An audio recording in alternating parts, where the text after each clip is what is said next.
Close your eyes and just imagine with me. You're in a spaceship going as fast as light, and in front of you, you can see a beautiful stream of stars spread and woven like cloth. And as you may have heard, this is the process of time traveling. Hello, ladies and gentlemen, boys and girls. Lastly, our wonderful judges. This is our spring speech contest. Welcome. My topic today is time traveling, which is a fairly well-known topic throughout the world. You may not know that thought of time traveling began a very long time ago, even before the time of Einstein. However, Einstein wrote down the equation of time traveling. Man, what kind of nerd is he? I'm going to introduce you guys of two methods of time traveling. The first method that I'm going to introduce to you is time traveling by speed. To enable this method, you have to travel just at the speed of light. So, when you travel in that speed, your time on your spaceship will slow down when the time of Earth is still ticking normally. To prove this method, scientists have tested the speed theory by placing a watch on a spaceship that was ready for a flight and a watch that had exact same time as another on the Earth. When the spaceship came back from space, the watch that was set off to space was a few seconds behind the other. You might question how the time slows down in space, and is it only at such great speed? Your question will be answered by a light clock theory. When a photon hits the mirror, the time between each bounce represents a second. However, when you travel at an extremely fast speed, the time between each bounce gets delayed. And when the time between each bounce gets delayed, the second on your time will slower. So with all this testing and theories, you can prove time travel can happen because you will age slower in space, but Earth will age normally. However, the catch at time traveling at an extremely fast speed is that you have to exist at a subatomic level. Unless you're a subatomic particle, you're out of luck. The second theory is time traveling by wormhole.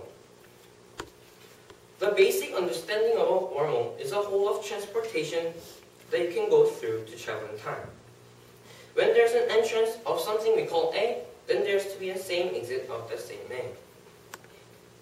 This means when you send one side of a wormhole A on a light-speed spaceship, and so that the wormhole comes back to Earth at the year 2555, the B side of a wormhole has managed to stay at the year 2013.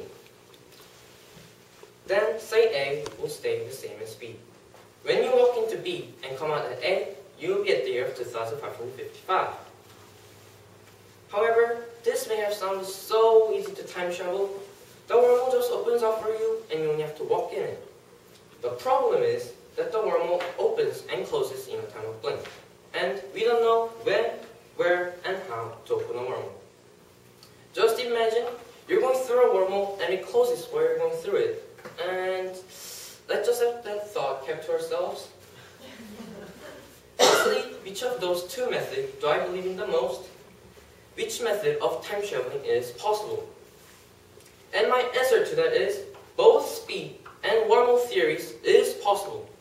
And I'm not alone, because many scientists believe that there is an already existing time traveling machine within the nature that we just haven't figured out yet.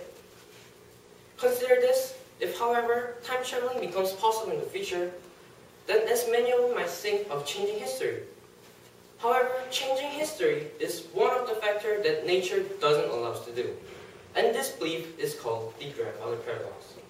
This theory states, when you go back to a time of your grandparents and shoot your grandparents just to change your history, then the nature just wouldn't allow it. Perhaps your gun might stop working, or an obstacle will stop the bullets. But if it did actually fire, it will only affect some other space. And what I mean by some other space is that scientists believe that there is more than one space orbiting around our space.